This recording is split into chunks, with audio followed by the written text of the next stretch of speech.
Krishna Krishna, Hare Hare, Hare Rama, Hare Rama, Rama Rama, Hare Hare, Hare Krishna, Hare Krishna, Krishna Krishna, Hare Hare, Hare Rama, Hare Rama, Rama Rama, Hare Hare,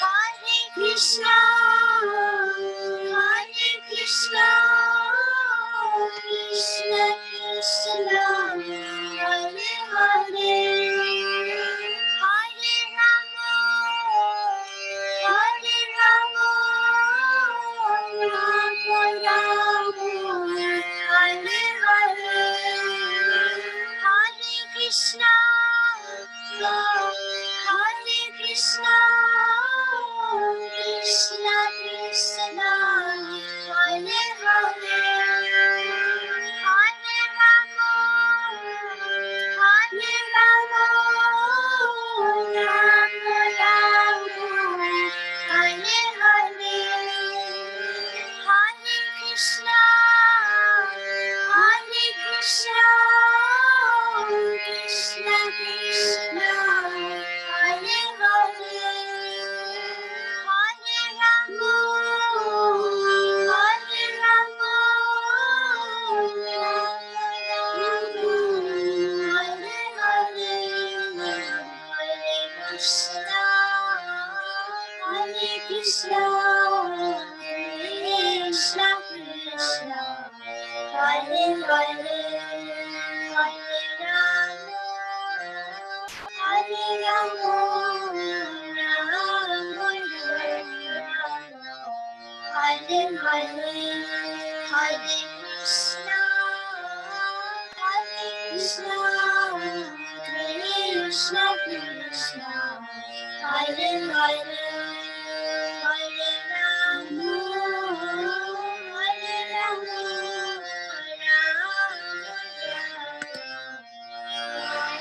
Rama Hare Krishna, dear devotees. We welcome to our Monday morning Bhagavad-gita class. We still have a few minutes to 6:30, so I would like to just use the time to do some prayers to the spiritual master. You can sing along with me. Om Ajnanatimarandhasya Jnananjana Shalakaya Chakshurunmilitam Jena Tasmai Shri Guruve Namaha. Sansaridavanalilidaloka Pranaya Karunya Ghana Ghanatvam Praptasya Kalyana Gunaravasya Vande Guroshi Charanaravindam Mahaprabhu ki Tan Nitya Gita Vaditra Madhyan Mansorasena Romanchakam Pashtutarang Bhajo Vande Guroshi Charanaravindam Shivigrayaradhana Nityanana Shingartan Mandir Marjanado Yuktasya Bhaktams Chaniyunjatopi Vande Guroshi Charanaravindam Chaturvidhashi Bhagavat Prasado Swadanna Triptan Hari Bhakta Sanghan कृत्वेवा तृप्तिं Bhajita सदैवा वन्दे गुरो श्रीचरणारविन्दम् श्रीराधिका माधवयोरपारा माधुर्यलीला गुणरूपनाम्नाम् प्रतिशनस्वादनलोलुपस्य वन्दे गुरौ श्रीचरणारविन्दम् निकुञ्जयूनो रतिकेलिसेतै यायालिभिरुक्तिरपेक्षणीया तत्र तिदक्षात् अतिवल्लभस्य वन्दे गुरो श्रीचरणारविन्दम् निकुञ्जयूनो रतिकेलिसेतै यायालिभिरुक्तिरपेक्षणीया तत्र तिदक्षादतिवल्लभस्य वन्दे गुरो श्रीचरणारविन्दम् साक्षात् हरित्वेन समस्तशास्त्रैरुक्तस्तथा भवेत् एव सद्भिः किन्तु प्रभूयः प्रिय एव तस्य वन्दे गुरौ श्रीचरणारविन्दम् यस्य प्रसादात् भगवत्प्रसादो यस्य प्रसादान्नागति कुतोऽपि ध्यायं स्तुवां तस्य यशस्ति सन्ध्यं वन्दे गुरो श्रीचरणारविन्दम् वन्दे गुरो श्रीचरणारविन्दम् वन्दे गुरो श्रीचरणारविन्दम् नमो विष्णुपदाय कृष्णपृष्ठाय भूतले श्रीमते भक्तिवेदान्ता स्वामीति नामिने नमो विष्णुपदाय कृष्णपृष्ठाय भूतले श्रीमते भक्तिवेदान्ता स्वामीति नामिने नमस्ते सरस्वती देवे गौरवाणी प्रचारिणे निर्विशेषा शून्यवादी पाश्चात्यादेशचारिणे जय श्री कृष्ण चैतन्य प्रभु नित्यानंदा श्री अद्वैत गदाधर शिवासादि गौर भक्तवृंदा हरे कृष्णा कृष्णा कृष्णा हरे हरे हरे रामा रामा रामा हरे हरे मत्समो नास्ति पापात्मा परिहरिचिलज्जमे. Hare Krishna, dear devotees, welcome to our Monday morning Bhagavad Gita class. We'll get started with our morning ritual of singing from the Vigyapti Panchika prayers. हरे कृष्ण माता जी, दंडवत प्रणाम. नापराधी च कश्चन परिहारेऽपि लज्जा मे किं ब्रुवे पुरुषोत्तमा युवतीनां यथा यूनि यूनं च युवतो यथा मनोभिरमते तद्वन् मनो मे रमतं वै भूमौ स्खलितपादानां भूमिरेवावलम्बनम् जातापराधानां Tvameva Sharanam Prabhu.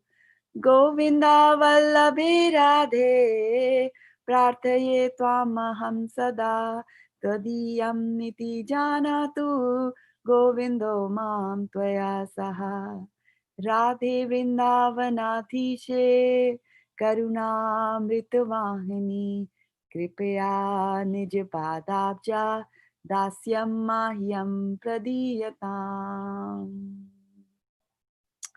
Okay, so I wanted to quickly check if we have Suyash Prabhu here on the call, and we have him there. So Suyash Prabhu, if you can tell us the reading order, if we have one ready. Yes, And Mataji. announce that. Hare Krishna. I will Ishwari, Hare Krishna Mataji. see. Hare Krishna Mataji.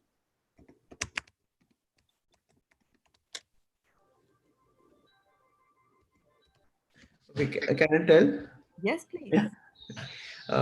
Ishwari Radhika Mataji, Sutapa Mataji, Varshana Mataji, Niral Prabhu, Khyati Mataji, Deepal Mataji, Priyanka Mataji, Suyash, Vijay Lakshmi Mataji, Shraddha Mataji.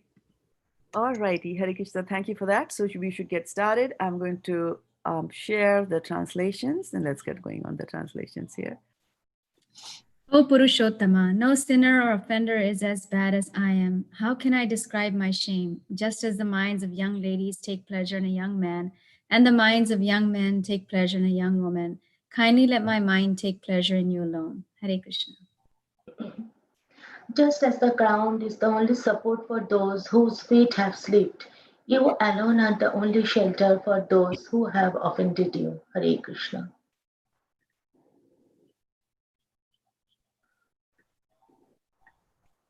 O Srimati Radharani, beloved of Lord Govinda, this is my request. May you and Lord Govinda consider me one of your assistants. Hare Krishna. O Srimati Radharani, O Queen of Vrindavana, you are a river flowing with the nectar of mercy. Please be kind to me and give me a little service at your lotus feet. Hare Krishna. Hare Krishna. Okay, so let's pick up the other prayer also here, since we are in a praying role today. And who is next in line to read that? My Prabhuji is not here, so Deepal Bhabi, go ahead. Deepal, Okay. you can go ahead. Awesome. Okay. Sakrit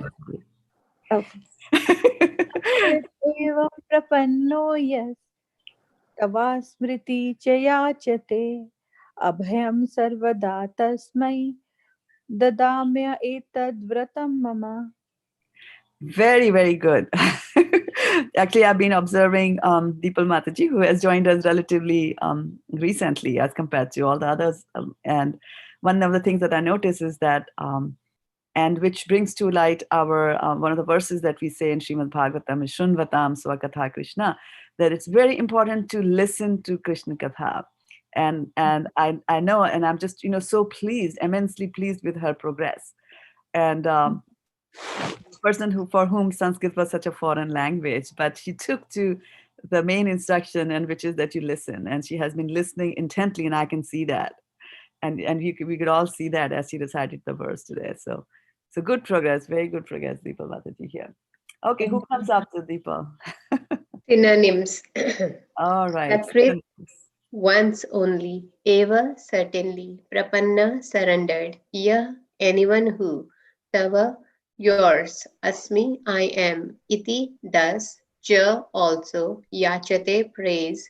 Abhayam, fearlessness. Sarvada, always. Tasmai, unto him. Dadami, I give. Etat, this. Vratam, vow. Mama, my. Very nice. Translation. Mm-hmm. It is my vow that if one only once seriously surrenders unto me, saying, My dear Lord, from this day I am yours, and pray to me for courage, I shall immediately award courage to that person, and he will always remain safe for that time on. Very nice.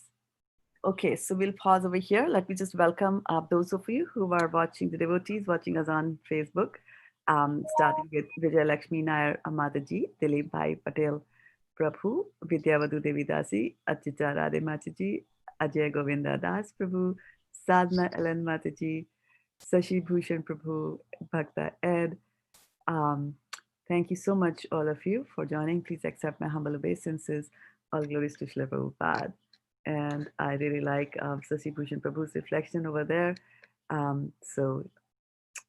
His mood is that, he wants to associate with all of the good devotees here with a very humble mood. He also has a question and about what is transcendental fraud and what is a Mayavadi sannyasi, and we will see how we can fold in answers to your questions as we go through the lecture today. And if I don't, then please don't feel bad about reminding me on Facebook, and I'll address that here. Okay, so this is good time of the day when we do the reflections, and I combined both of them together today here to see how much do we remember. So what did we do first? Reflection. No, listen to the question. What did we do first? What did we do first? We get Gyapti Panchika prayers. All right. And before that? Before that, We recited Prayer. Mangalacharan prayers, Mataji. Was it Mangalacharan prayer? No, Guru Vandana, Guru Ashtakam. Yeah. Guru. Yeah. So between the time a question is asked and the time you respond, you bring in your thinking, feeling, willing, and acting. Right? You don't have to press the buzzer and give me a vague answer like prayer. When I'm asking questions, I'm asking for very precise answers, very precise and succinct answers, right? And that's austerity actually of the it's austerity of the tongue to form precise answers for that, right? Take a little bit of a time and come up with something precise. Okay. So now is the time for reflections. Now is the time for reflections, and precise reflections. How about that? Give me some precise reflections, and I like all of you to participate in a precise reflection. And those of you who are on Facebook, you could do that as well. If my fleet ever have slipped, just give me. You alone are the only shelter. Why I'm telling that, Mataji? Because it may happen that sometimes our feet can slip and we can forget Krishna, but as he, as a super soul, reside in our heart, and we know that the forgetfulness, knowledge, remembrance, everything is coming from him. So we are asking through the prayer that give us everything. Okay, good. Is there anything left for others to take? Because Sutapat took it all. She said, give me everything, or Krishna will give it to you. Okay, jokes apart. Yeah, go ahead. Bhumo Khalita Padanam, Bhumo Eva Valampanam. Okay. Tell me, what is the word? Is it Khalita? Khalit. Khalit. Is it Khalit? Does it start? Khalit. Okay. Khalita Padanam. Padanam. What does it mean? What does it mean? Khalit means slipped. Yeah. Right. Right. So, large part of the verses, prayers is about understanding them also, right? When I slip on my... Yeah, let me finish my thought, Varshana Mataji. Bhuma Skhalita. It is not Khalita. Don't read with your mind, right? I've said that so many times. Read with your eyes. Don't let your mind, because mind has already formed some impressions, and we are trying to clear those impressions by reading the Shastras, right? So we start with everything. We need to get to read everything properly, okay? So engage your eyes in reading and your ears in listening to that, okay? So Bhuma Sklita, okay, go ahead. So in a few succinct sentences, tell me, why did you pick that up? Just as the ground is the only support, I slipped on the ground, and Lord, you only gave me the support. Okay. So I request you to, I'm an offender. kindly pardon my offense and give me the support always. Okay. Okay, good. Good, good. Anybody else? Anybody else? We had 2 reflections so far out of Mataji, mine Dasyam was Mahyam, also. Go ahead, Mataji. Dasyam Mahyam Pradiyata. Dasyam Mayam Pradidyatam. And what does that mean? Give me service at your lotus feet. So what kind of service do you expect? I want to be in Krishna consciousness all the time, and I want to serve Krishna. Very good. And look at the smile on the face. That's the only thing that can bring a smile on your face. Yeah. Vijaya Mataji, you are very thoughtful. Yeah, but I cannot see the sloka. No. Whenever I think he will be there, that's what I thought. Purport. Yeah, that whenever you fall, you want him to be there? Yeah. No, translation that Krishna says that whenever we think he will be there. So that, you're on the other verse. Okay, I got it. Yeah, let me bring up the other one. Window, CC Madhya, right? Sakradeva Papano, this verse, right? Okay. So what do you want to summarize from there? So he says, surrender to me, that, I'll be there for you all the time if you surrender to me.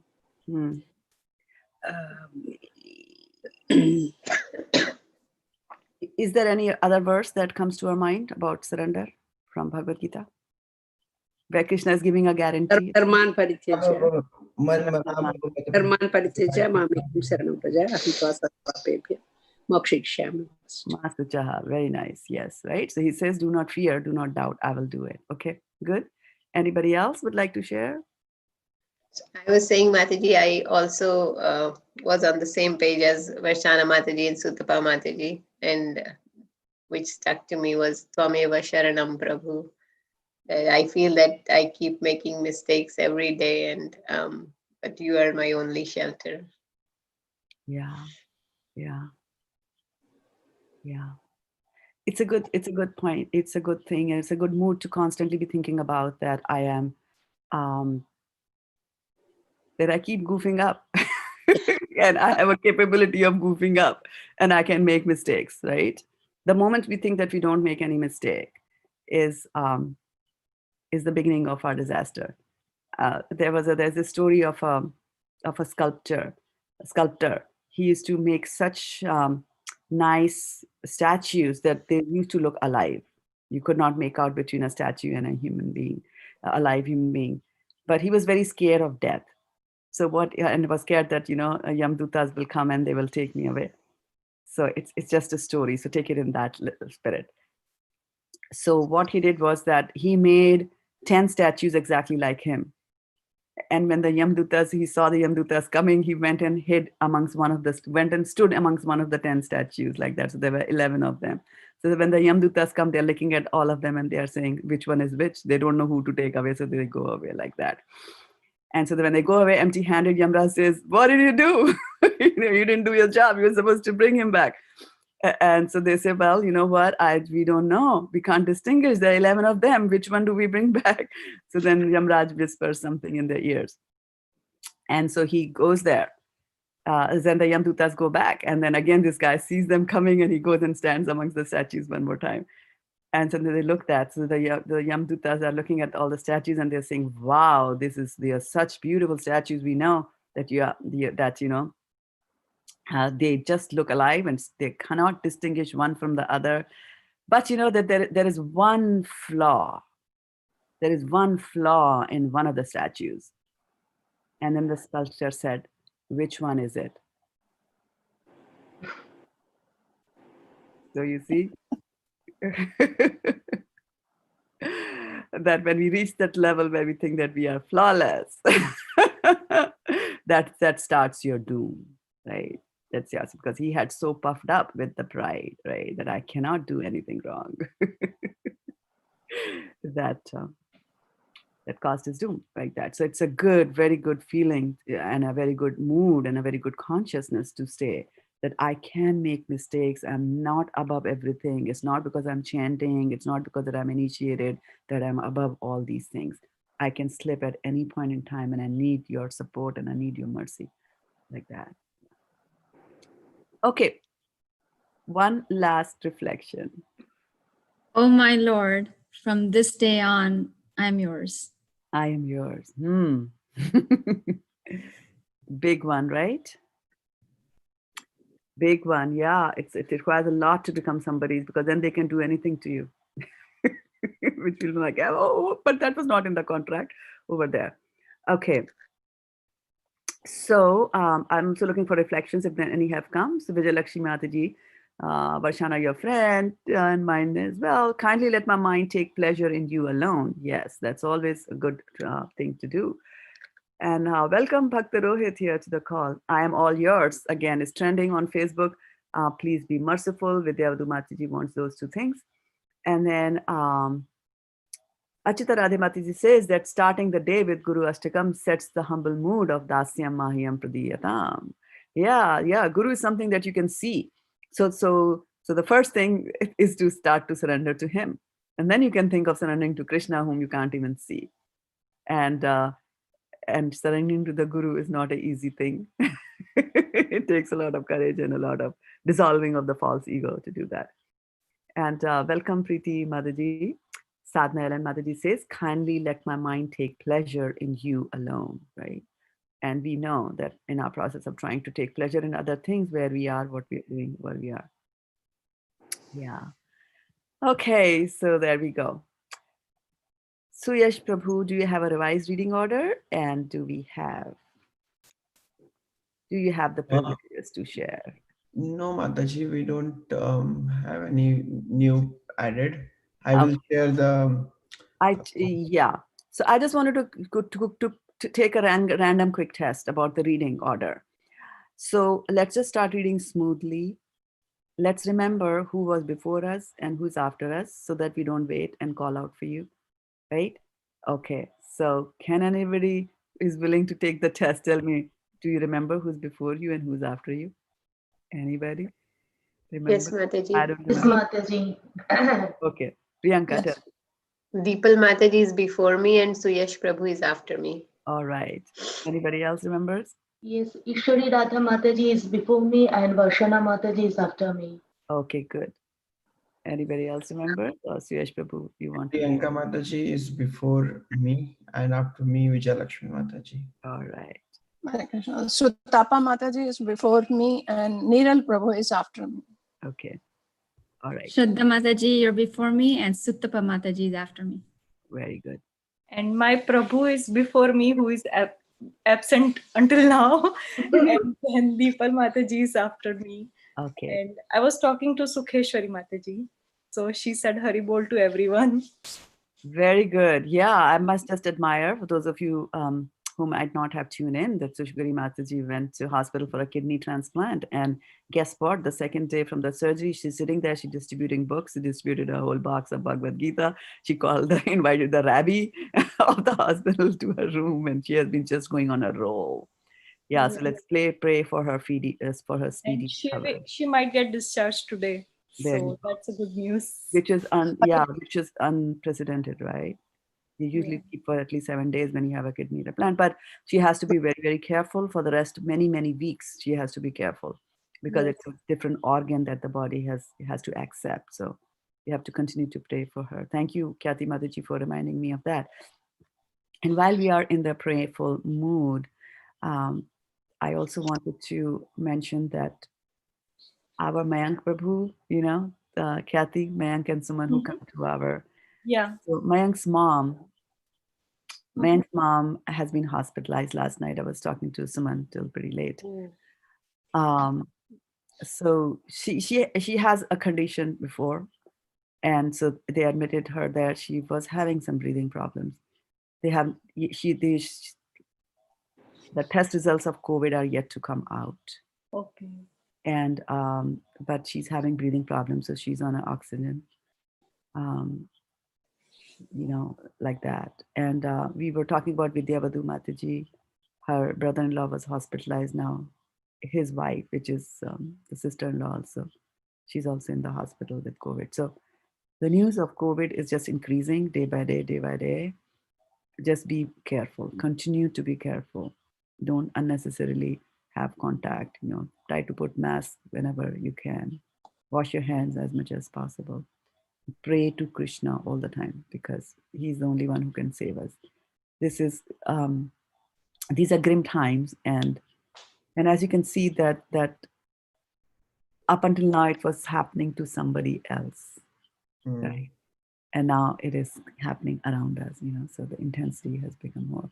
So I would say, how about we chant the Hare Krishna Mahamantra 11 times today for all of us, right? Mataji, one thing I want to ask you. You are before me. Suresh Prabhu is after me. So, I just want. Suresh Prabhu, why don't you recite it one more time? I will say the reading order again. So Ishwari Radhika Mataji, Sutapa Mataji, Varshana Mataji, Niral Prabhu, Khyati Mataji, Deepal Mataji, Priyanka Mataji, Suyash, Vijaya Lakshmi Mataji, Shraddha Mataji. Okay, thank you. You got it? Okay, good. Yeah, it's good to be aware, and yeah, thank you. Okay, so should we start prayer? Yes, Mataji. Hare Krishna, Krishna Krishna, Hare Hare, Hare Rama, Rama Rama, Hare Hare. Hare Krishna, Krishna Krishna, Hare Hare, Hare Rama, Rama Rama, Hare Hare. Hare Krishna, Krishna Krishna, Hare Hare, Hare Rama, Rama Rama, Hare Hare. Hare Krishna, Krishna Krishna, Hare Hare, Hare Rama, Rama Rama, Hare Hare. Hare Krishna, Krishna Krishna, Hare Hare, Hare Rama, Rama Rama, Hare Hare. Hare Krishna, Krishna Krishna, Hare Hare, Hare Rama, Rama Rama, Hare Hare. Hare Krishna, Krishna Krishna, Hare Hare, Hare Rama, Rama Rama, Hare Hare. Hare Krishna, Krishna Krishna, Hare Hare, Hare Rama, Rama Rama, Hare Hare. Hare Krishna, Krishna Krishna, Hare Hare, Hare Rama, Rama Rama, Hare Hare. Hare Krishna, Krishna Krishna, Hare Hare, Hare Rama, Rama Rama, Hare Hare. Hare Krishna, Krishna Krishna, Hare Hare, Hare Rama, Rama Rama, Hare Hare. Hare Krishna, Krishna Krishna, Hare Hare, Hare Rama, Rama Rama, Hare Hare. Hare Krishna, Krishna Krishna, Hare Hare, Hare Rama, Rama Rama, Hare Hare. Hare Krishna, Krishna Krishna, Hare Hare, Hare Rama, Rama Rama, Hare Hare. Hare Krishna, Krishna Krishna, Hare Hare. Hare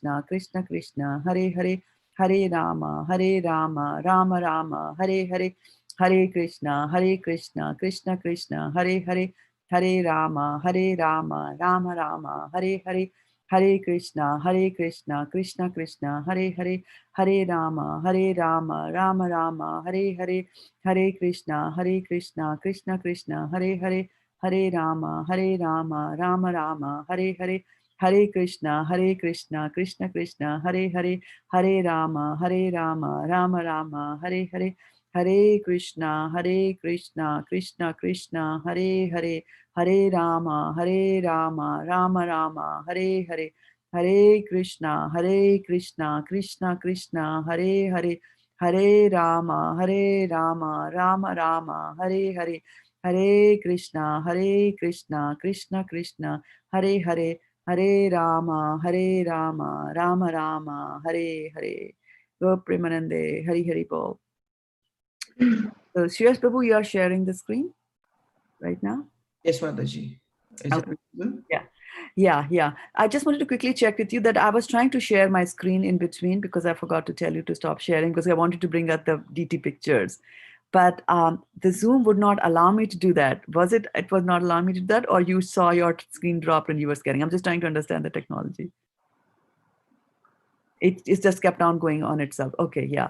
At least, yeah. I think with Zoom, there are certain new things. Earlier, the host could override and Mataji, what you do in your settings in the bottom panel, Yeah, I tried to Like remove that. multiple Yeah. screen sharing allowed. Yeah. I should have just gone and clicked. I tried clicking on one participant can share, but it would not let go of your screen. You see?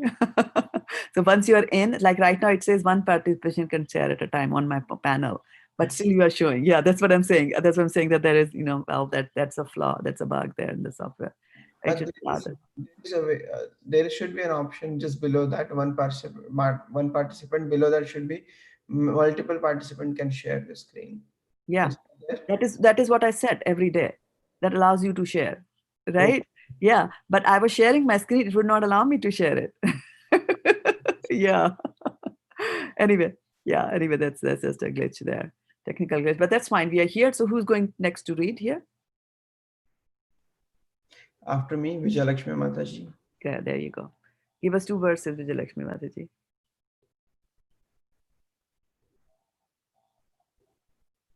Mataji She's might be speaking on muted. mute. Yeah, she's speaking on mute. Hare Krishna. Sanjaya said, contents of the Gita summarized, chapter 2. Sanjaya said, seeing Arjuna full of compassion, his mind depressed, his eyes full of tears, Madhusudana, Krishna, spoke the following words. The Supreme Personality of Godhead said, my dear Arjuna, how have these inquiries come upon you? They are not at all befitting a man who knows the value of life.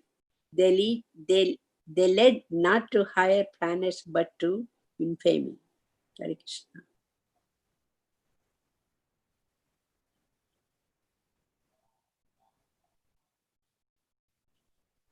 Yeah, am I supposed to read another one? No, No, 2 only. 2. Yeah. Shraddha Mataji, your turn. O son of Pritha, do not yield to this degrading impotence. It does not become you. Give up such petty weakness of heart and arise, O chastiser of the enemy. Text 4. Arjuna said, O killer of enemies, O killer of Madhu, how can I counterattack with arrows in battle men like Bhishma and Drona who are worthy of my worship? Text 5. It would be better to live in this world by begging than to live at the cost of the lives of great souls who are my teachers. Even though desiring worldly gain, they are superiors. If they are killed, everything we enjoy will be tainted with blood. Text 6. Nor do we know which is better, conquering them or being conquered by them. If we kill the sons of Dhritarashtra, we should not care to live. Yet they are now standing before us on the battlefield. Hare Krishna. Text 7. Now I am confused about my duty and have lost all composure because of my worldly weakness. In this condition, I am asking you to tell me for certain what is best for me.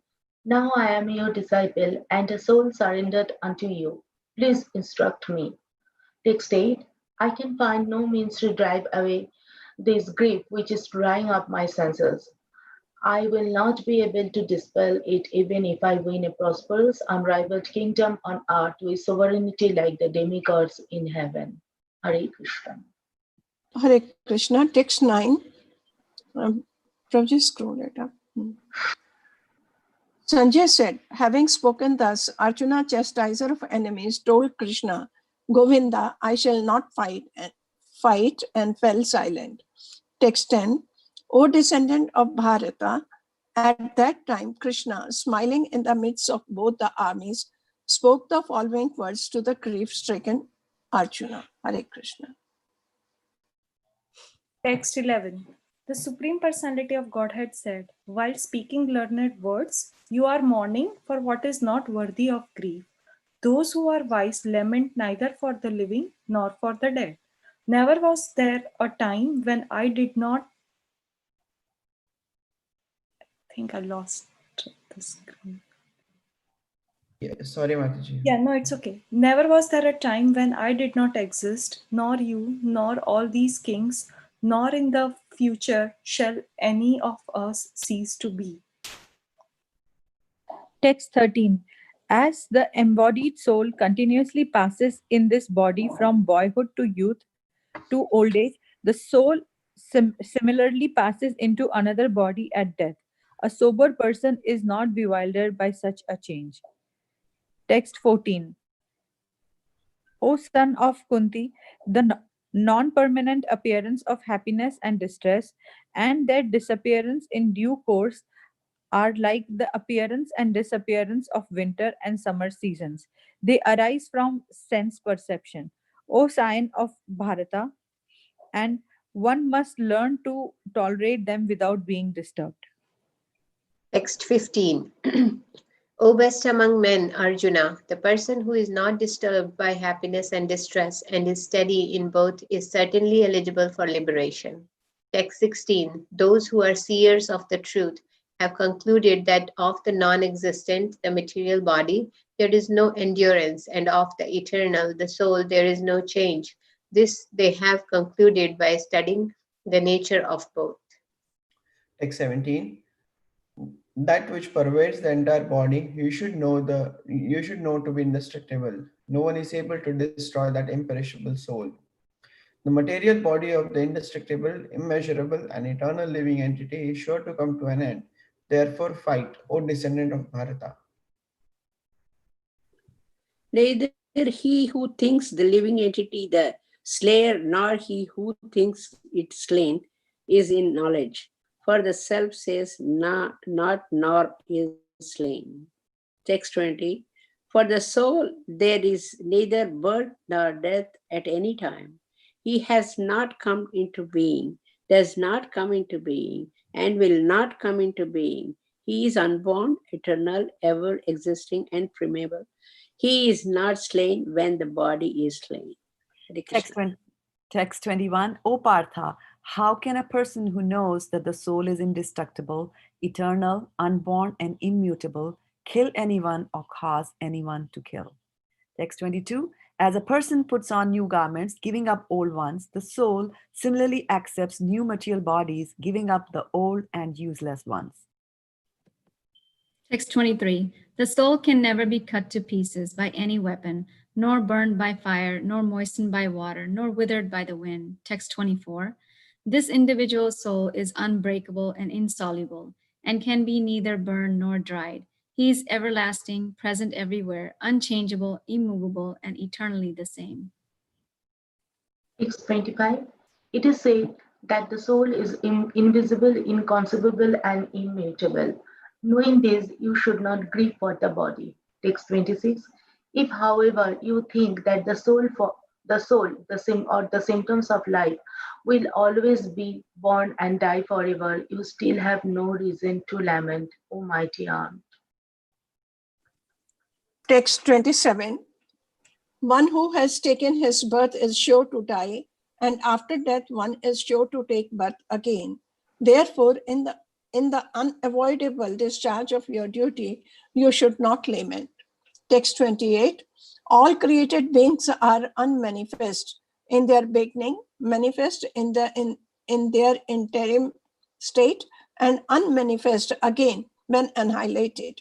So, what need is there for a lamentation? Hare Krishna.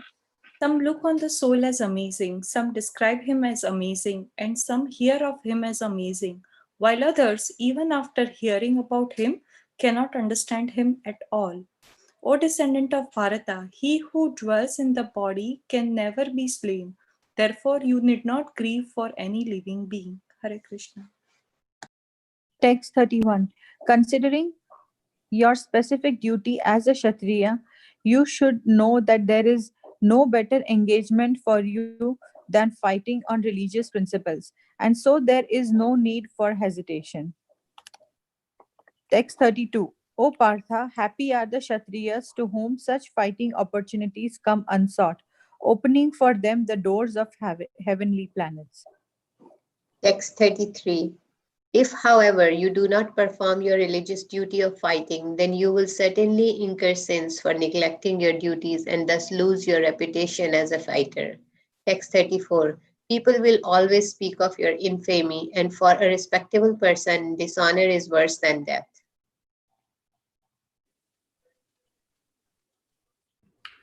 Text 35. The great generals who have highly esteemed your name and fame will think that you have left the battlefield out of fear only, and thus they will consider you insignificant.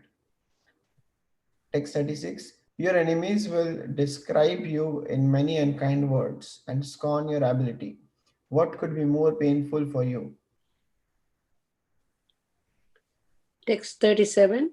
O son of Kunti, either you will be killed on the battlefield and attain the heavenly planets, or you will conquer and enjoy the earthly kingdom. Therefore, get up and determination and fight. Text 38. Do you fight for the sake of fighting without considering happiness or distress, loss or gain, victory or defeat? And by so doing, you shall never incur sin. Haribol.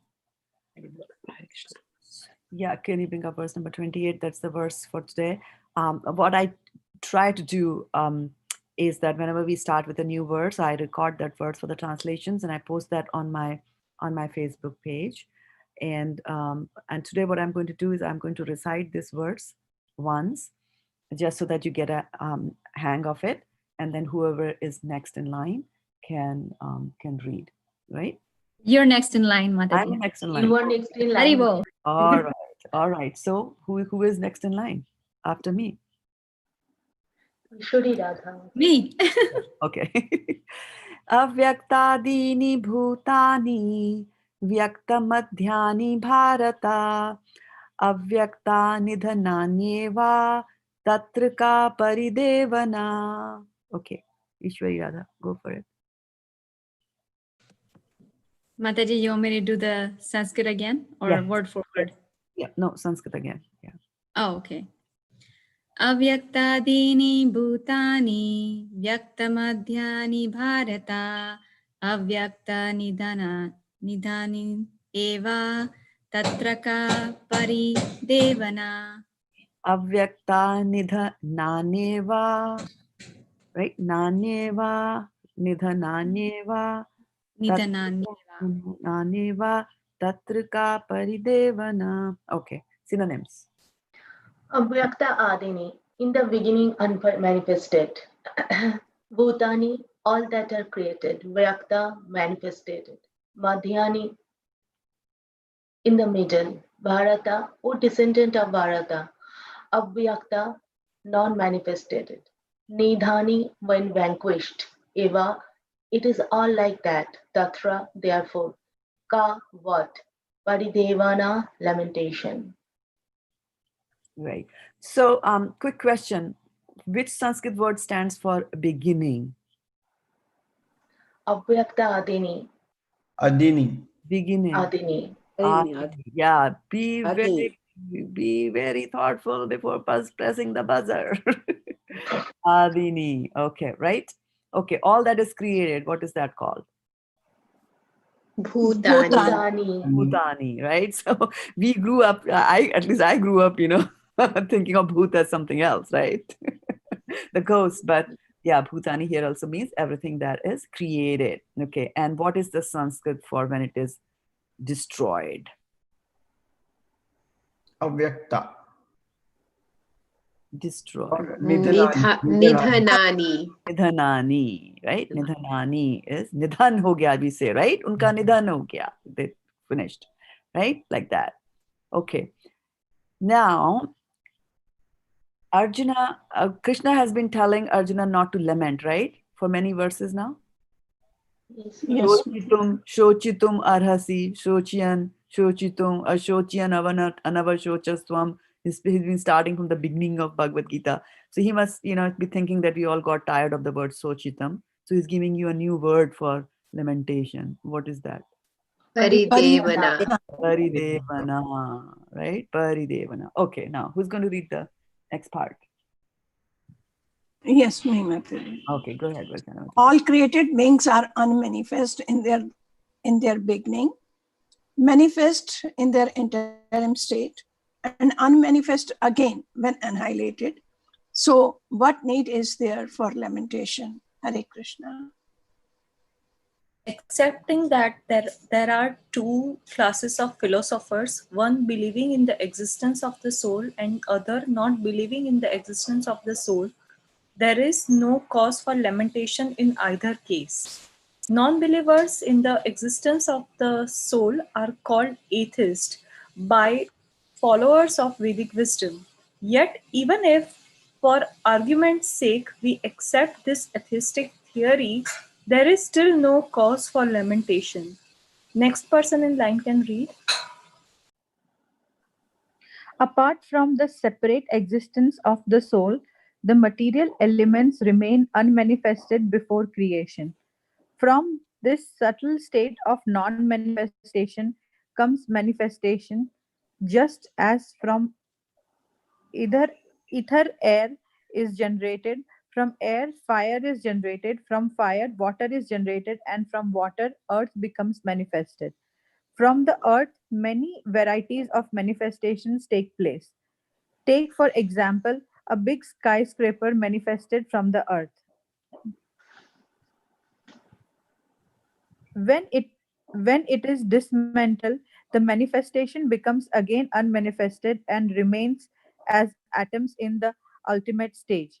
The law of con- conservation of energy remains, but in course of time things are manifested and unmanifested. That is the difference. Then what cause is there for lamentation, either in the stage of manifestation or in unmanifestation? Somehow or other, even in the unmanifested stage, things are not lost. Both are the at, beginning and at the end.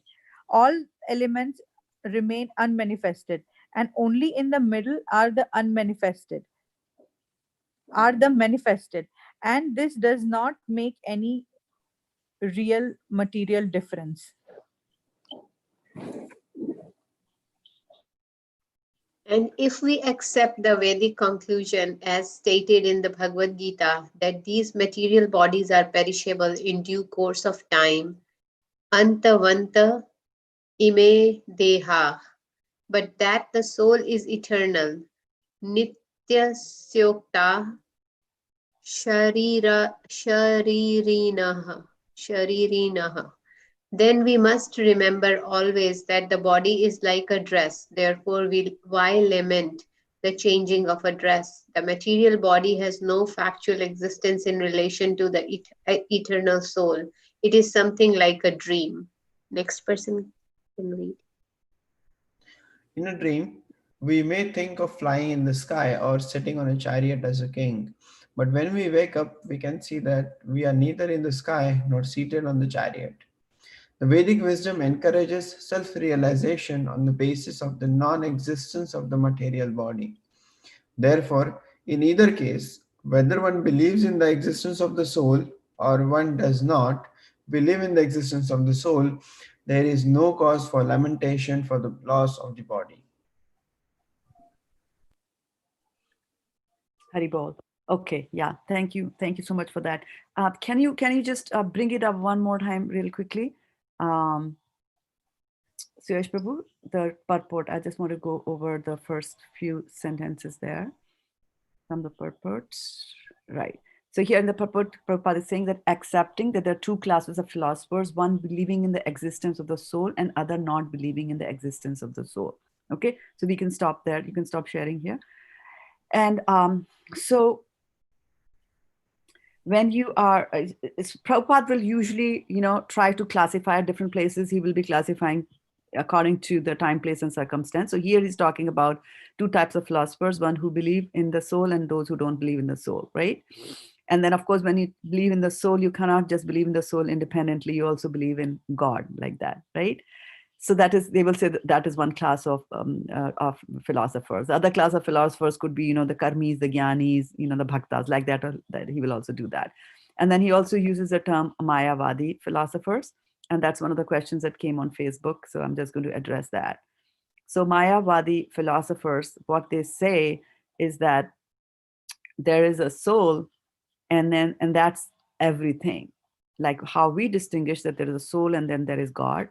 The Mayavadis don't do that. They say that God and soul are the same, and actually you are God. That is what it is. And so why we are in this world suffering like this or going through whatever we are going through is because we have been temporarily put into that condition by Maya. So we are God, but Maya has put control on us, and that's why we are going through this. And this Mayavad philosophy is flawed, as Prabhupada points out so many times, because if we are saying that Maya was able to control us, then we lose our credibility of being called God, because God has been defined by Parashar Muni to have certain opulences, that he is the most beautiful, most rich, and the most powerful, and so on and so forth. So I'm just focusing on the fact that he's the most powerful. So if he's the most powerful, then nobody should ever be able to control him. And those of you who are attending the Srimad Bhagavatam class, we know that when Vyasdeva sits down to meditate on the banks of Saraswati River in the Badrika ashram, he sees Lord Krishna, and he also sees Maya behind him, and he sees that she was under full control.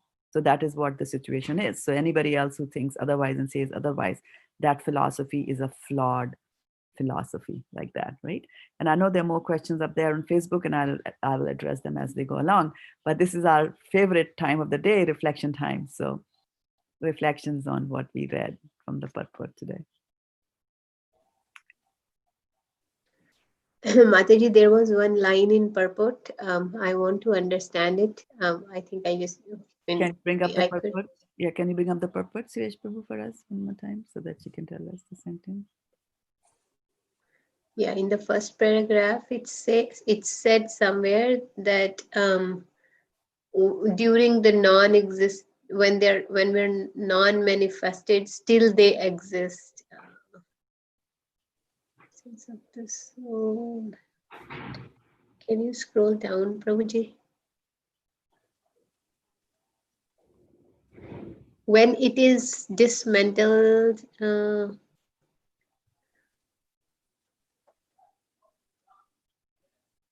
creation. Hare Krishna Mataji, can I share this? Is this the one?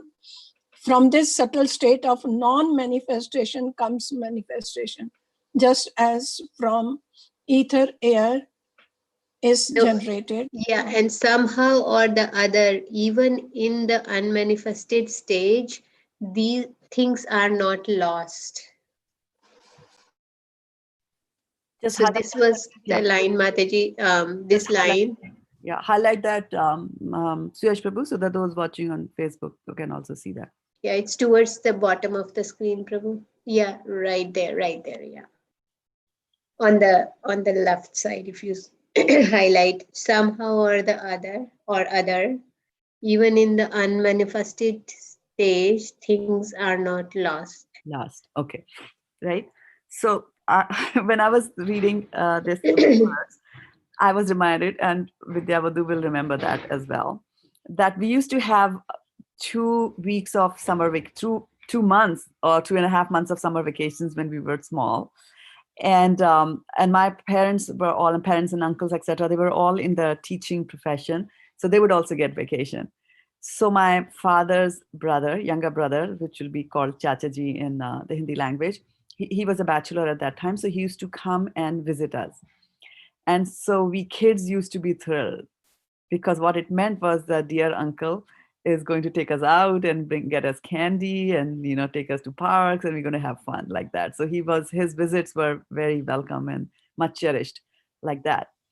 And then I was small, very small, like 5 years or something like that, but I had the enjoyment part. I understood candies come from uncle like that. But when it was time for him to leave and go, then Vidyavadhu was the first one who would start crying like hours before his departure. And then because uncle was also the only source of entertainment for us, right? Uncle gone means all entertainment finished, right? No television is there, no radio was allowed like that. So they would cry. And then of course, after some time, the crying would be over. And then next year, again, the vacations start, and again, uncle arrives, and then, right? So, and then after some time, when we grew older, we understood that things are manifest and things are unmanifest. The uncle comes and uncle goes. The uncle is in front of our eyes. The uncle is not in front of our eyes. But the fact that he's gone away doesn't mean that he does not exist. He's there, right? So that is at a very manifest and unmanifest at a very high level. Of course, later on, as we understood the philosophy, then when uncle passed away a couple of years ago, we did not lament. We did not lament that much, because we know that he's a soul.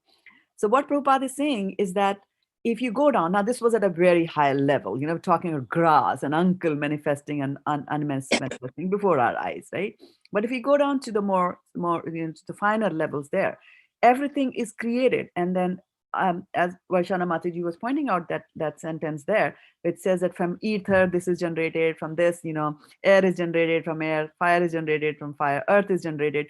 So the verse talks about the manifestation, right? The process, how things are created. Right? But if you go down to the bottom most, right? And we did that in our Saturday class when we were talking about time. And there it was mentioned that the entire universe, nothing here also, is everything is created from a small unit, which we call as the atom, right? Now these atoms, or at a gross level, we can also say earth. Everything is manufactured from earth, although we know it's not just earth. When we say earth, then because of this creation process that has been defined, earth includes the other 5 bhutas, right? Which is fire, water, air, ether, like that. So earth includes all of them, but everything is created out of those 5 panchabhutas, right? So it is okay to say that everything is created from earth unless something is pure air and things like that. So what Prabhupada is saying is that it is just, you take this basic unit, you can call it atom if you are in the scientific world, or you can call earth if you are in the Vedic world, but whatever it is, there is a basic unit of creating something, and you juxtapose, you keep these units next to each other, and from that you will create different kinds of shapes, different kinds of forms. And then when you take something and create a form out of it, you will say it has manifested itself, right? We see that sometimes also for deities. We say it was a self-manifested deity. Self-manifested deity means that somebody did not sit down, take some earth, take some clay, take some metal, or take a marble or anything like that and create a deity. Somebody was digging and then the deity appeared from there, like that. So self-manifested. So that also happens. So what Prabhupada is saying is that these things get manifested by aggregating or combining or juxtaposing basic units. And so you see them. But when you destroy that form, the basic unit still remains there. It is not destroyed.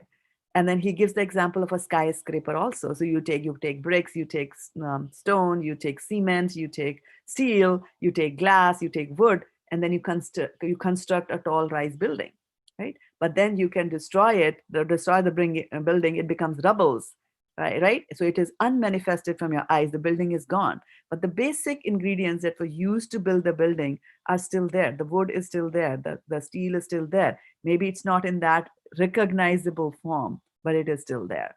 And then that you can further explore. You can take each iron frame that was there and you can cut it to smaller pieces, keep in cutting it to smaller pieces till you come to the atomic level, like that, right?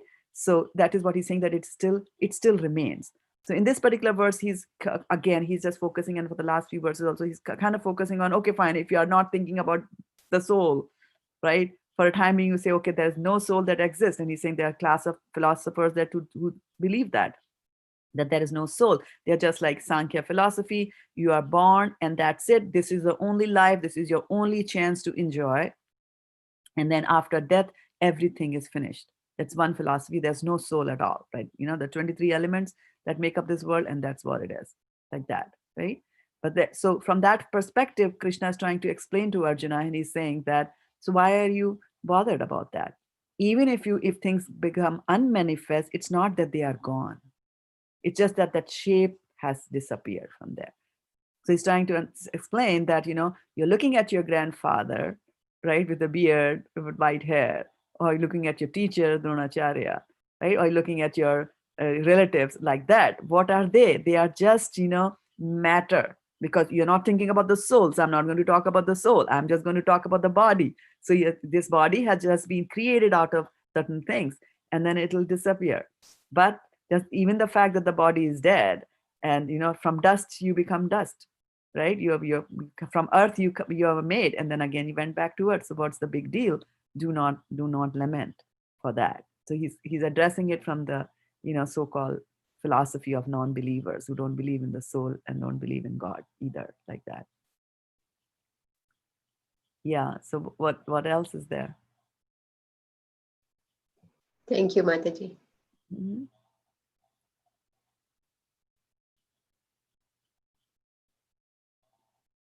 And welcome, Saravana Kumar Prabhu here, and Ruchi Verma Mataji.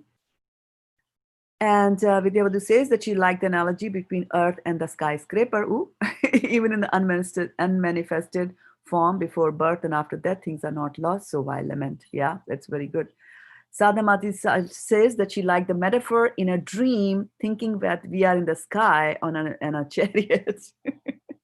But we are in neither. Yes, when the eyes open, then we realize that neither one of the two are true. And then my dear god sister Vrinda Amarnani is also with us. Yes, true. Prabhupada gives example in both the classes where one believes in soul and one doesn't, and concludes very nicely that in either way you are saying the body is temporary manifestation, so shouldn't be worried about it. Yeah, but instead of worry, he's using a famous word. Let me check. No, you can Lament. lament. Yeah, I was looking for the English. I was not looking for the Sanskrit. Lament, right? Don't lament. Yeah, so we express our grief in a loud manner, and we can lament over emails, we can lament over WhatsApp, or we can lament right in the middle of two armies, like Arjuna was lamenting, like that, right? Yeah. Mataji, there's a line that the material body has no factual existence, but there is some existence. Yes, very good point. Very good point that you brought. So when he's saying that the material body doesn't have any factual evidence, Prabhupada is thinking it from the perspective of false ego. And which is a very good point that you bring up, because people say Jagat Mithya, that this whole world is just a fallacy. It's a mithya. It doesn't exist. It's imaginary, not real. Mithya is not real, unreal. And Prabhupada says that no, it is not like that, because in the 7th chapter, which we are doing on Tuesdays now, we will learn. Krishna is saying, Bhumi, Apo, Analo, Vayu, Kham, Mano, Buddhir, Evacha, Ahankara, Itiyame, Bhinna, Prakriti, Ashtada. So he lists 8: earth, water, fire, air, ether, mind, intelligence, and false ego. He's saying that these are my separated energies. So they are Krishna's energies, but they are separated in the sense that they are not spiritual in nature, but nevertheless they are Krishna's energies. So we cannot deny the fact that they do exist. So they are there.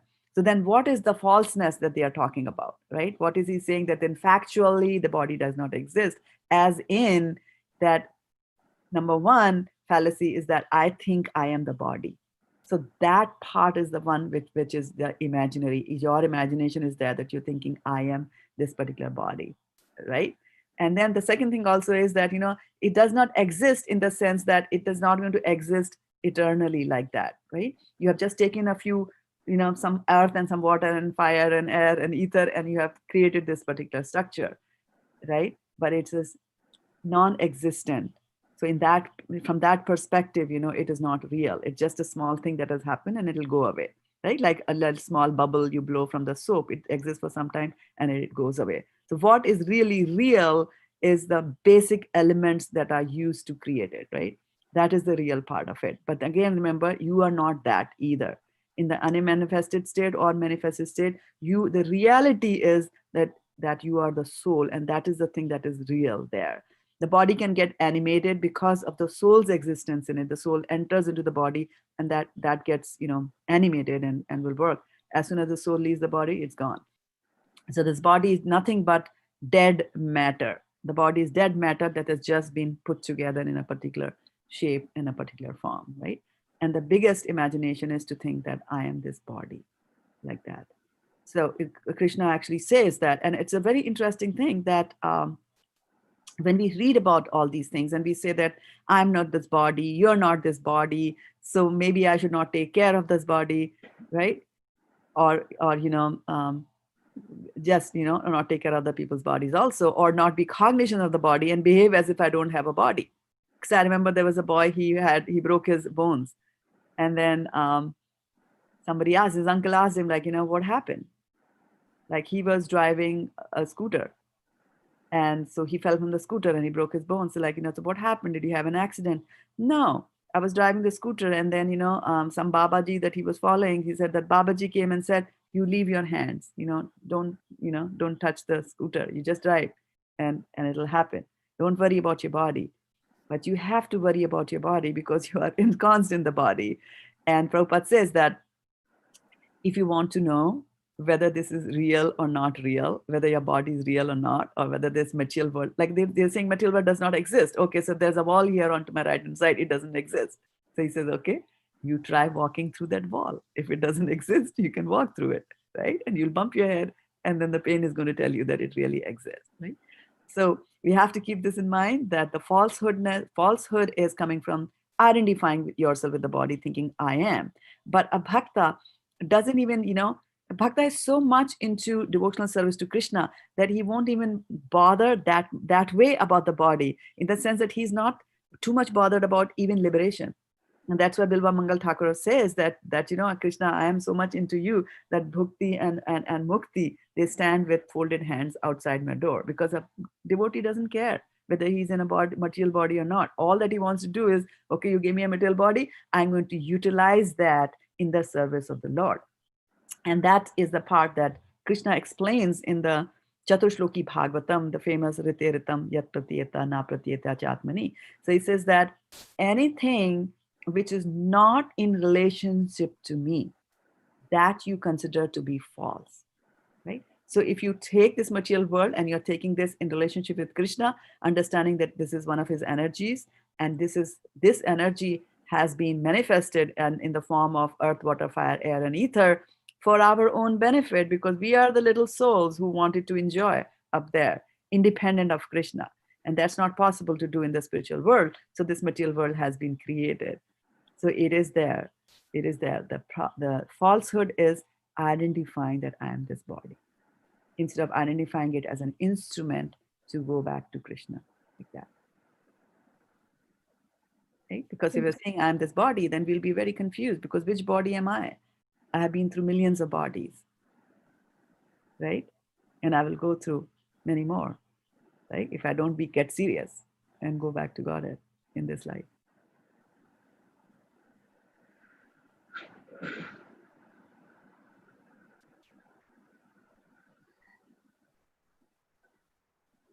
Okay, so while you're thinking of your reflections, thinking of and forming your questions or your reflections in your mind, it's good to be thoughtful and then come up. I'm just going to take up a question which has come up here, and that is, what is transcendental fraud?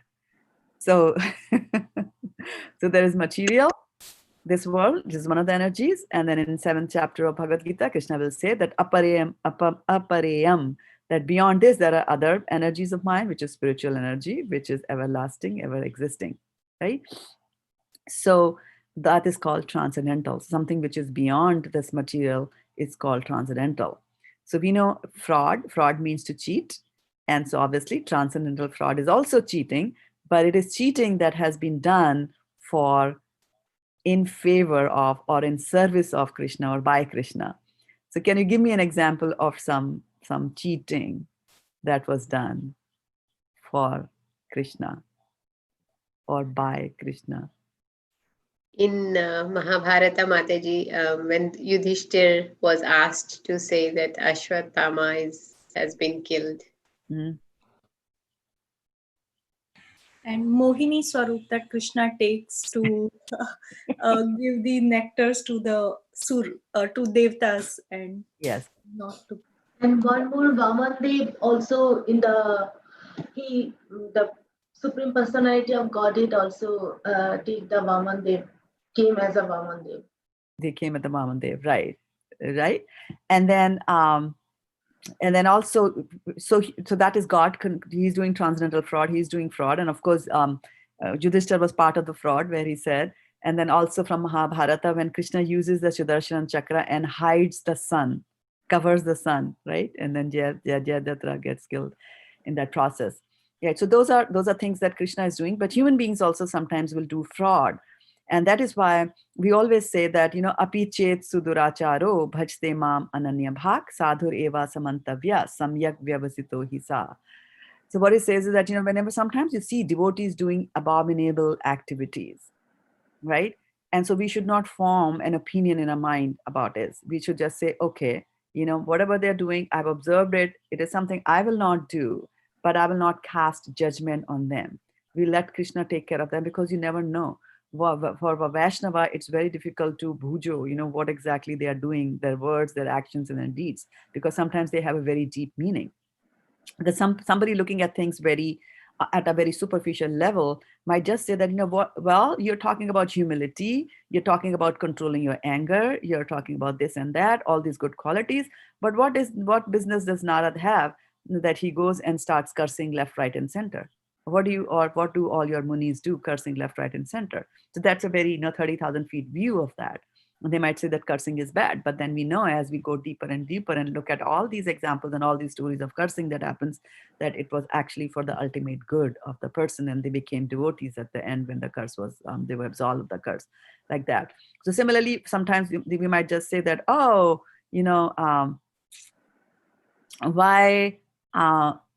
why did you speak lies? You're not supposed to speak lies. And that is why, Yudhishthira had to go through the problem, right? Because he was not obeying Krishna's law, Krishna's words and Krishna's order to the fullest extent. He did say that Ashwatthama is dead, but then he added like, but the elephant, like that.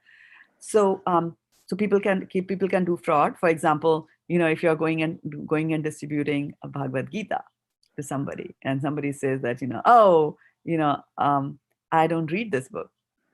Like Vaisheshika Prabhu tells us about this very nice story that he was distributing a book and a person was a Muslim. And he said, Bhagavad Gita, I'm a Muslim, I don't read Bhagavad Gita. So then he told somebody, okay, then bring the book for the Muslims.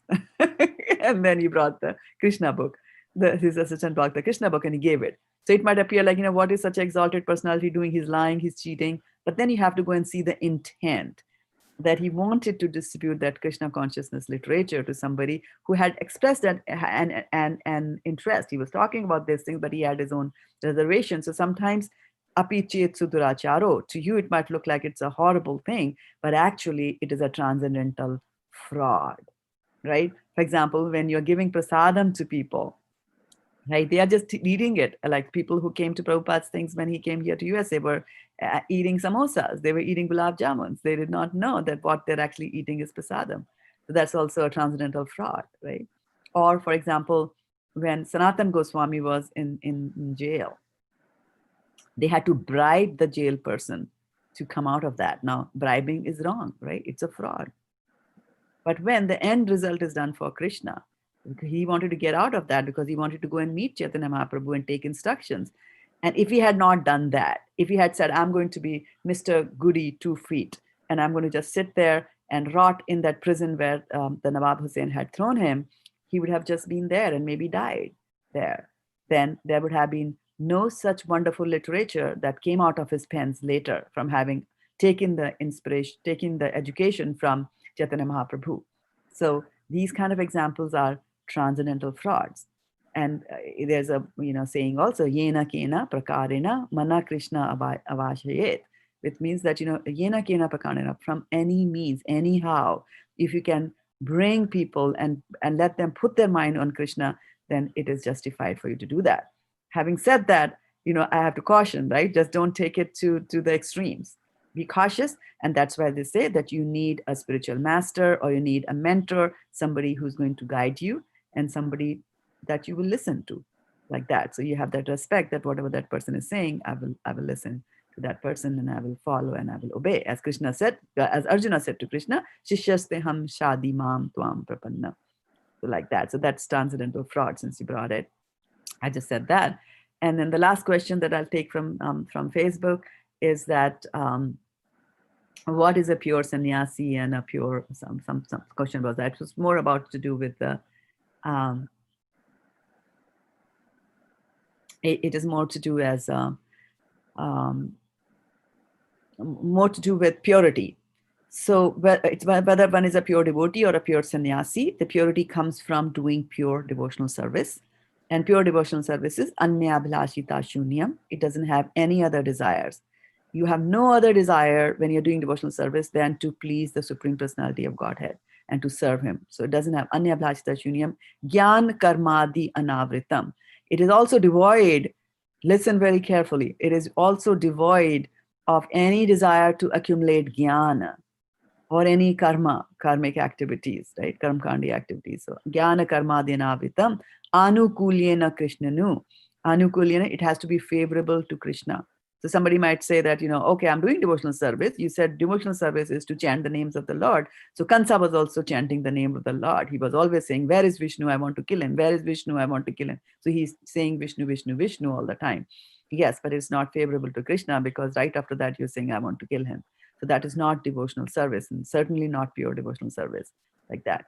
So jnana karmadhyanavitam anukulyena krishnanu shilanam bhaktimuttama, but it is service, it is work.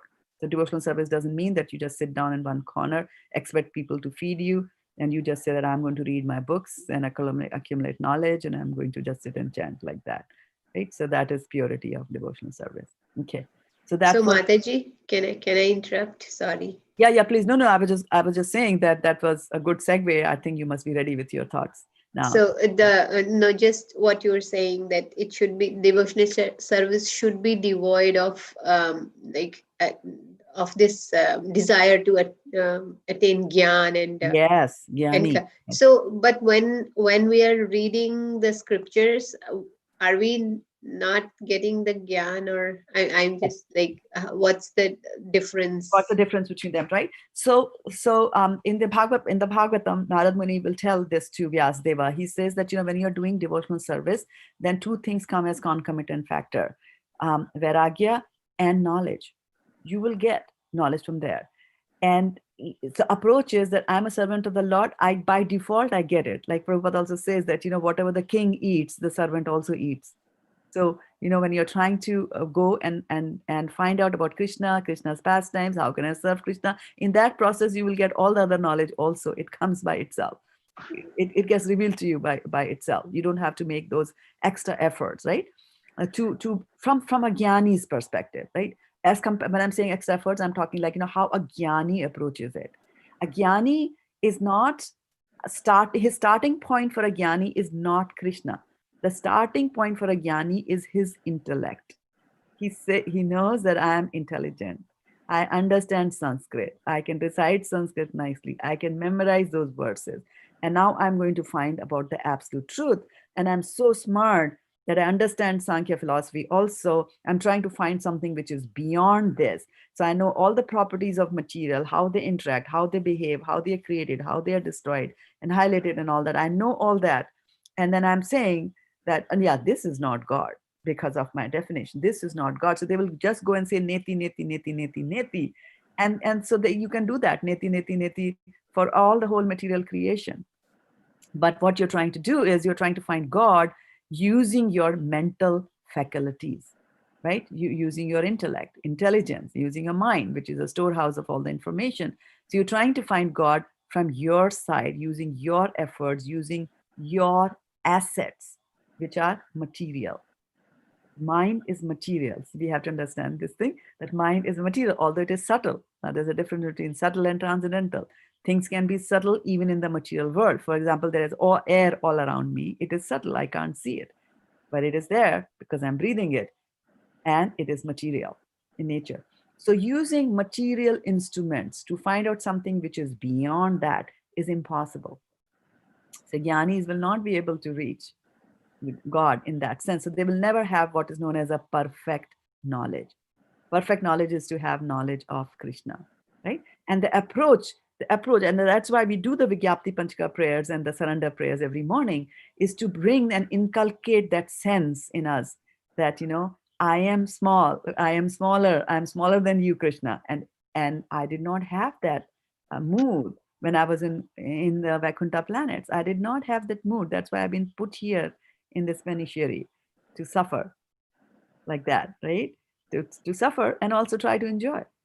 And so many of you said in the morning that, I let my mind take pleasure in you alone. So why are we saying my mind should take pleasure in you alone? Because there is no pleasure. Here's the fact that there is no pleasure other than that pleasure. And you yourself have recounted so many times, right? In our classes, all of you, is that, how in the pursuit of happiness, you gain even more unhappiness. Like that, right? So real happiness comes from there. Real knowledge will come from there. So the jnanis, after bahunam janmanam ante, jnanvan mam prapadyate. 7th chapter, Krishna will say, bahunam janmanam ante. After raking your and titillating your intellect for bahunam janmanam, for many, many births, you will be doing that. Bahunam janmanam ante, jnanvan, the jnanis, mam prapadyante. After many, many births, they will surrender to you. Vasudevam Sarvam Iti, the one who says that Vasudev is everything. Vasudevam Sarvam Iti, Sa Mahatma Sudurlabha. He says, but such Mahatmas are very difficult to find. So you go through raking your brains, you go through the austerities of accumulating jnana for many, many, many, many, many, many births, and then very rarely will you be willing to surrender to Krishna, because the more jnana you get, the more puffed up you get. Right? The more talents you have, the more puffed up you get. We saw that example of the statue maker, right? So, but from the bhakta's perspective, the bhakta starts from surrender. He's a surrendered soul. He starts from the level of surrender. And then, of course, we saw that the moment you surrender, then the person that you surrender to becomes obligated to take care of you. And Ramchandraji has given the promise that, I will take care of you. It's my vow, like that. Right? So the mood is different. And Gyan will come, but just don't pursue Gyan for the sake of, I want to get Gyan. But if you're pursuing Gyan, for example, if you're trying to say, okay, I really want to know how exactly deity worship is done, you have to read some books to do that, right? So is that Gyan? Yes, it is Gyan. But you see, the way you are gathering the Gyan is different. Approach, the mood is different, like that.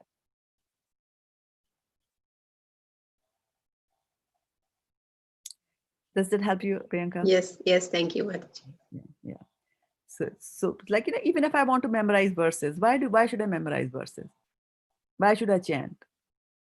My approach, Krishna Indriya Priti, to satisfy Krishna, because Krishna likes it. So you need to get that gyan, right? That much of rudimentary gyan we need to get, that, okay, this is what I need to do. This is what I need to do, right? But the Gyanis can just sit down and look at, one Atma Rama verse and give as many meanings as I possibly can. And we see in the famous example, Atma Ramanas Chamanyo Nirganti Api Ukrumaye, that verse. What did Chaitanya Mahaprabhu did? Like, he gave so many meanings from so many angles. And he tried to burst the pride of Sarvabhauma Bhattacharya, who thought that he was a big Jnani.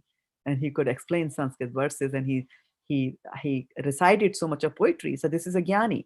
He recited 100 Sanskrit words, slokas, spontaneously, which means he created them on the spot. Created them on the spot. And then Chaitanya Mahaprabhu quietly listened to all that. And then Chaitanya Mahaprabhu recited all of them back to him, right? So that is God. That is who God is. And then he said that, yeah, but then there is a flaw in your construction, and the words that you use to do with Bhavani and, Bhavani Bhrita, keeper of Bhavani, but Bhavani already means, and things like that. So the thing is that, no matter how much Gyan that we think we have accumulated, Krishna is the supreme Jnani, and he will find flaws in that as well. So humility, pridelessness, taking care of others, compassion, these are very good qualities to inculcate. And when you do that, knowledge and detachment are concomitant factors. They will come by themselves. We don't have to really run after it. Mukam karoti vachalam, pangum langyate girim. What does it mean? Right? How can the dumb start speaking? How can the lame start climbing mountains? How does it happen? From where do they get the knowledge? They are not going to any college to study. It happens overnight. It's the mercy of Krishna. Mercy of the Vaishnavas. Hare Krishna. Hare Krishna. Can I say something? Yeah. Yes. Mataji, like you see, I always think of Kabir and Surdas. You see, they never went to any college, but what they have written about bhakti. I mean, one could not see anything. He was Surdas, but he narrated Krishna so beautifully. So I feel that this gyan, which we think of, that studying and learning and all that, it does give you the knowledge, but at the same time, real knowledge is the bhakti knowledge, which comes from your insight, Yes, from your yes, soul. Yes, very right. And comes to the super soul. Sarvasya chaham hridi sannivishto matta smritir jnanam apohanam cha.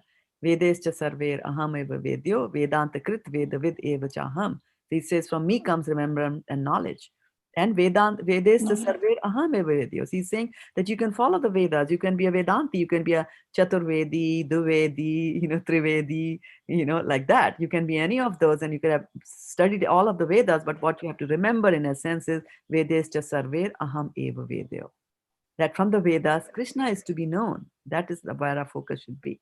And if you don't get that, which Vyasdev did not do when he compiled the Vedas, right? He did not do that. So he got scolded by his spiritual master. He said, Prabhu, what are you doing? Like that. Okay? So, I'm just being cognizant of the time over here. It's 7:56.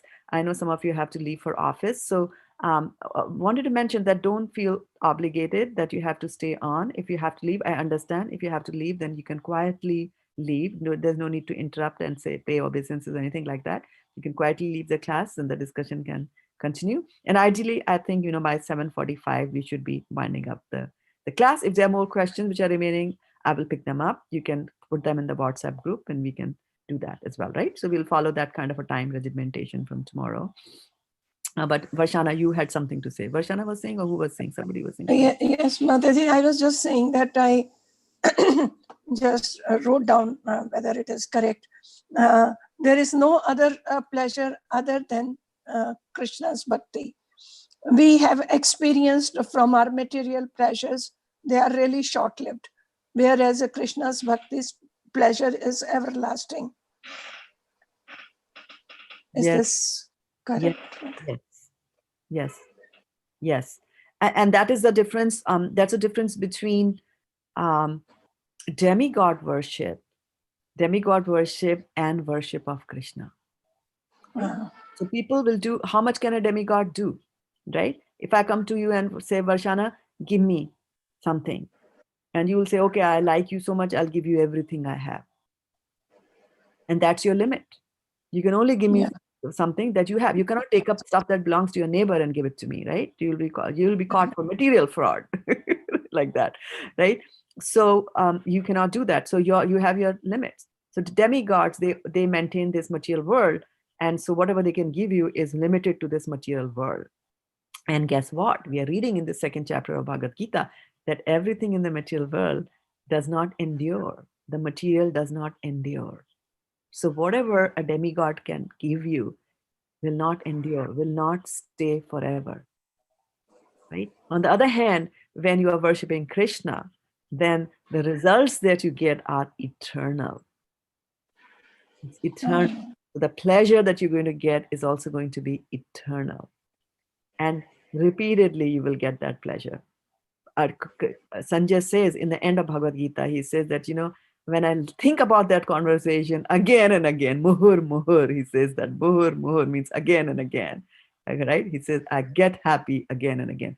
That is spirituality. That is transcendence. And that is what we should be aiming for. You try to dabble in any other thing, any other place, try to find any type of material enjoyment, you will nosedive pretty soon. Not going to give you everlasting. It's against your grain. It's against your character. Like that. Thank you so much, Mata. Welcome. Wonderful. All righty. Thank you so much. I have a series of meetings to go to, so I'll take your leave here right now. But enjoy your day. Be in Krishna consciousness. Think about the Vigyapti, Panchaka prayers, and the other shloka that we took from Chaitanya Charitamrita. Think about the material and the Think about manifestation. Think about Krishna manifesting in your mind. How about that for a thought for the day? Very much. Mataji. Mataji, Have a- Madhuram Shloka, you have to send Mataji. Adharam Madhuram. Oh, yes, I will do that. Yes, I will do that. Yes, as soon as I put my hands on it. I have a Bhakti Vaibhav exam that is coming up this Sunday. So I'm very tied up with that. Yeah, tied up with that. There's 108 Srimad Bhagavatam sets that I have to distribute, plus my regular things that I need to do. But it is in my to-do list, Prashant. I haven't forgotten it. It's a verse that is very dear to me also. I'll do that. But keep reminding me. Yeah, no. Keep reminding me. No, if I'm mistaken. No, keep reminding me of that. I will do it. I need reminders. Yeah. Alrighty. So tomorrow also we have 9:30 class. Mataji? Yes, Tuesday also we have a class. Yeah, tomorrow also going to have a class. But nothing in the evening today from my side. Thank you. All right. Okay, everybody enjoy. Have a fantastic day. Those on the Facebook,